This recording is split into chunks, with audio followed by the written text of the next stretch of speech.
பாரதியார் புனைப்பெயர்கள்: காளிதாசன், சக்திதாசன், சாவித்திரி, ஷெல்லிதாசன். நித்தியதீரர், ஒரு உத்தம தேசாபிமானி. 2 தாசன் வருது, காளிதாசன், சக்திதாசன் ஞாபகம் வச்சுக்கலாம்.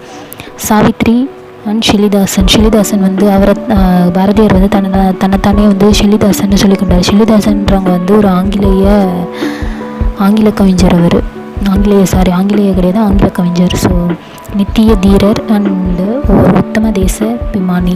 பாரதியாரோட படைப்புகள் என்னென்னு பார்த்தோம்னா, இது நம்மளுக்கு யூஸ்வலாக 3 விஷயம் தெரியும், 4 விஷயம் தெரியும். கண்ணன் பாட்டு, குயில் பாட்டு, பாஞ்சாலி சபதம், பாப்பா பாட்டு. இந்த மீதி 5 தான் நம்மளுக்கு அவ்வளோ தெரியாது. விநாயகர் 4 மணி மாலை, பாரத மாதா, திருப்பள்ளி எழுச்சி, பாரத தேவியின் திருத்த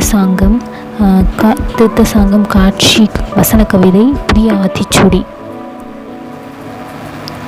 அடுத்தது பாரதியார் இயற்றிய உரைநடை நூல்கள் என்னன்னு பார்த்தோம்னா,